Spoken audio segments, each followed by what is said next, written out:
அரசியல் ஆயிரம் நேயர்களுக்கு வாழ்த்துக்கள். என் வாழ்க்கையில் நான் கூட்டணியே வைக்க மாட்டேன்னு சொன்ன ஒரு சிலர்லாம் இப்போ கூட்டணிக்கான திட்டங்களை வந்து ரொம்ப கடுமையாக ரகசியமாக போட ஆரம்பிச்சிட்டாங்க. இதுக்கெல்லாம் மேலே வந்து மோடி அவர்களுக்கே ஆப்போசிட்டாக ஒரு பிஎம் கேண்டிடேட் நம்ம ஏன் உருவாக்கக்கூடாதுன்னு ஒரு சதி திட்டம் வேறு ஒரு ட்ரூப்ஸ் உருவாக்கிக்கிட்டு இருக்குது.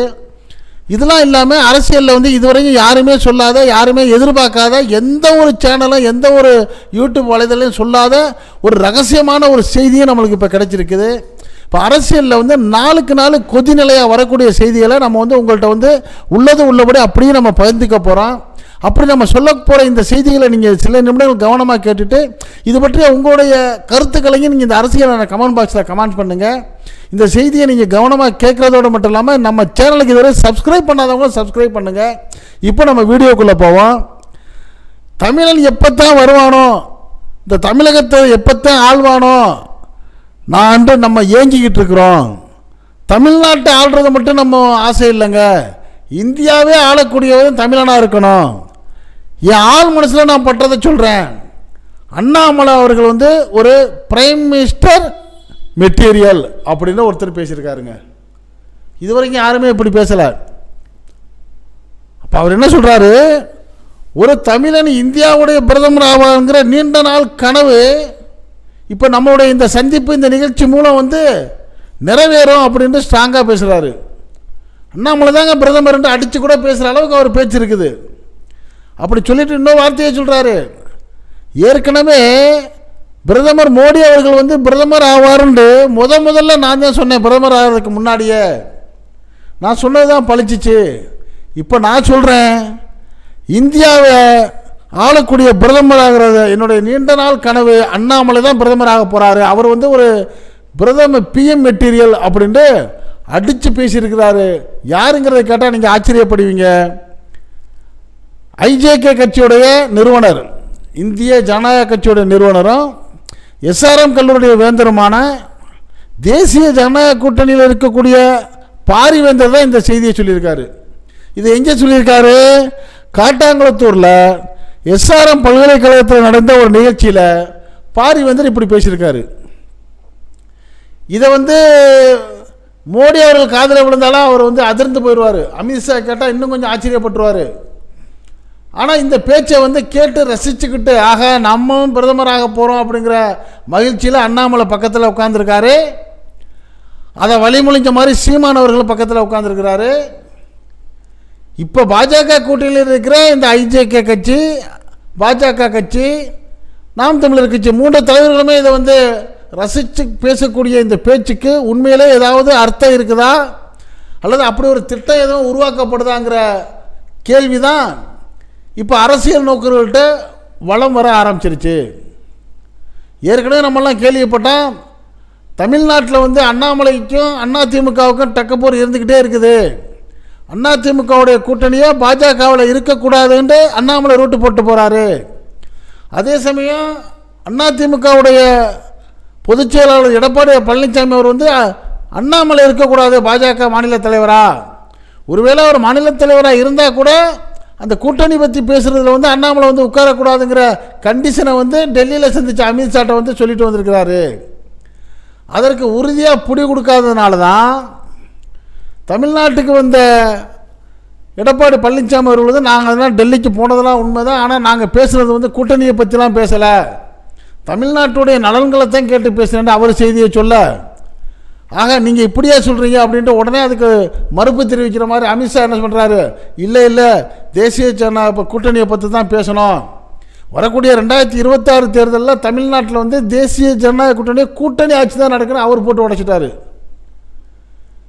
இப்போ எடப்பாடி பழனிசாமி அவருடைய கோரிக்கையை முழுசாக ஏற்றுக்காததுனால தான் இவர் அந்த கூட்டணிங்கிறத வந்து அறிவிக்காமல், அதே சமயம் கூட்டணி இல்லைன்னு முடிவாக சொல்லிட்டு வந்ததையும் சொல்லாமல் மௌனமாக இருக்கிறாருங்கிறது எல்லாருக்கும் தெரிஞ்ச விஷயம். இப்படி ஒரு டீம் போயிட்டுருக்கிறப்ப இந்த எஸ்ஆர்எம் பல்கலைக்கழகத்தில் நடந்த இந்த விழாவில் அண்ணாமலை அவர்களும் சீமானவர்களும் அங்கே கலந்து அந்த கூட்டத்தில் பேசுகிறாங்க. அந்த பேச்சில் வந்து அந்த கூட்டத்துடைய கதாநாயகனாக இருக்கக்கூடிய அந்த எஸ்ஆர்எம் பல்கலைக்கழகத்துடைய வேந்தராக இருக்கக்கூடிய ஐஜேகே கட்சியுடைய நிறுவனராக இருக்கக்கூடிய பாரிவேந்தர் என்ன சொல்கிறாரு, அண்ணாமலை ஒரு பிஎம் மெட்டீரியல், பிரைம் மினிஸ்டர் மெட்டீரியல்னு சொல்கிறாரு. அப்போ இந்த பேச்சு வாதமாகும், சர்ச்சையாகும், நம்மள்கிட்ட கேள்வியாகுங்கிற எண்ணம் அவர்கிட்ட இல்லை. ஒருவேளை அவர் பேசுகிறதுக்கு மறுப்பு சொல்லி அண்ணாமலை அவர்கள் என்னங்க நீங்கள் இப்படி சொல்கிறீங்க, இப்போ இந்த பேச்சை அமித்ஷா அவர்களோ நட்டா அவர்களோ மோடி அவர்களோ கேட்டால் என்னமேட்டு வருத்தப்படுவாங்களேங்கிற ஒரு மறுப்பு அவர் அதுவும் சொல்லவும் கிடையாது. அதனால் நிச்சயமாக ஏதோ ஒரு திட்டம் மட்டும் இருக்குதுங்கிறது தெளிவாக தெரிய வருது. பாஜக கூட்டணியை ஒரு தனி கூட்டணியாக உருவாக்கணும், அண்ணா திமுக விட்டு பாஜக தனித்து நிற்கணும், அதே சமயம் திமுகவுக்கு டஃப் கொடுக்க மாதிரி இருக்கணும்னு சொல்லி அண்ணாமலை ஒரு திட்டம் போட்டுக்கிட்டு வர்றாரு.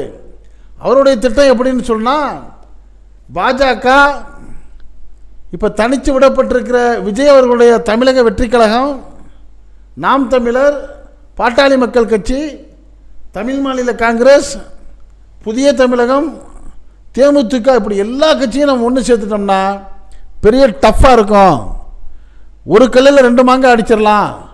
ஒரு மாங்காய் திமுகவை வெற்றி பெறதை திணற வச்சிடலாம், முடிஞ்சால் தோக்கடோடு செஞ்சிடலாம்.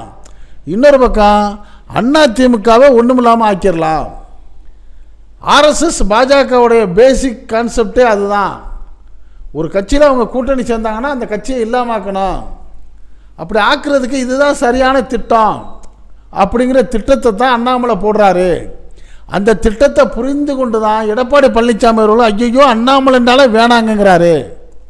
ஆனால் அதே சமயம் எடப்பாடி பழனிசாமி அவர்களோட ஸ்ட்ராங்காக நிற்கிறதுக்கு தடையாக அதிமுகவிலேயே ஒரு 8 முன்னாள் அமைச்சர்கள் இருக்கிறாங்க. அந்த 8 முன்னாள் அமைச்சர்களும் எடப்பாடி பழனிசாமி அவர்கள் பக்கத்திலே நின்றுக்கிட்டு தங்களுடைய பார்வை, தங்களுடைய ஈர்ப்பு, தங்களுடைய கவனம், அவங்களுடைய அன்பையெல்லாம் அண்ணாமலை மேலே வச்சுருக்கிறாங்க, பாஜக மேலே வச்சுருக்காங்க. அதுக்கு காரணம் அவர்கள் பாதுகாப்பாக இருக்கணுங்கிறதுக்காக இந்த கூட்டணியை விரும்புகிறாங்க என்று பரவலாக பேசப்படுது. இப்படிப்பட்ட நிலையில் தான் வரக்கூடிய 2026 தேர்தலில் இதுவரைக்கும் நாங்கள் கூட்டணி சேரவே மாட்டோம்னு சொல்லிட்டு வந்த நாம் தமிழர் கட்சியுடைய தலைமை ஒருங்கிணைப்பாளர் சீமான் அவர்கள் நிச்சயமாக கூட்டணி தான் அமைக்கிறாரு. சமீபத்தில் அவருடைய மனைவி கயல்விழி அவர்கள் என்னமாமா நீங்கள் எப்படி 15 வருஷமாச்சு கட்சி ஆரம்பிச்சு ஒரு கவுன்சிலர் கூட வரல, இப்படி போனால் இன்னும் சொச்ச மிச்சம் இருக்கிற ஆளுகள்லாம் ஓடி போயிடுவாங்க, இதுதான் சரியான தருணம் நேரம், நீங்கள் கூட்டணி சேர்ந்துங்க, ஒன்றும் பாஜகவில் சேருங்க இல்லாட்டி ஏடிஎம்கேல சேருங்கன்ட்டு அந்த அம்மா கொடுத்த அட்வைஸ் இப்போ அண்ணனுக்கு அதாவது கிளிக் ஆகிடுச்சு. அதனால் நிச்சயமாக அவர் கூட்டணி சேர போகிறது உறுதிங்கிறதுக்கு அடையாளம் தான் திமுகவை கடுமையாக விமர்சித்து பேசுகிறாரு. அதிமுகவை விமர்சித்து பேசவே இல்லை, ஒரு பக்கம் வச்சுருக்காரு, ஒரு வேளை பயன்படும் அப்படின்ட்டு. இன்னொரு பக்கம் பாஜகவை ஆதரித்து பேச ஆரம்பிச்சிட்டாரு. பாஜகவுடைய தலைவர்களெல்லாம் உயர்த்தி பேச ஆரம்பிச்சிட்டாரு. எந்த அளவுக்குன்னா பாஜகவுடைய தலைவர் ஹெச் ராஜா அவர்களை மூதறிஞரோ பேரறிஞரோ ராஜா இது ஹெச் ராஜாங்கிற அளவுக்கு உயர்ந்து பேச ஆரம்பிச்சிட்டாரு. அண்ணாமலை அவர் என்ன சொல்கிறாரு, நாங்கள் தேசியத்திலிருந்து தமிழ் தேசியத்தை பார்க்குறோம், அண்ணன் சீமானவர்கள் தமிழ் தேசியத்திலிருந்து இந்திய தேசியத்தை பார்க்குறோம், ரெண்டும் ஒன்று தாங்க, நாங்கள் 2 பேரும் கருத்தால் ஒன்று தான் அப்படிங்கிறாரு. இதுக்கு மேலே ஒருபடி போயிட்டு தமிழிசை சவுந்தரராஜன் சொல்லிட்டாரு, எங்கள் கருத்து என்னவோ அது அப்படியே அண்ணன் சீமானவர்கள் இப்போ தாங்க கடைபிடிக்க ஆரம்பிச்சா, நாங்கள் 2 பேரும் ஒன்றுன்னு சொல்லிட்டாங்க.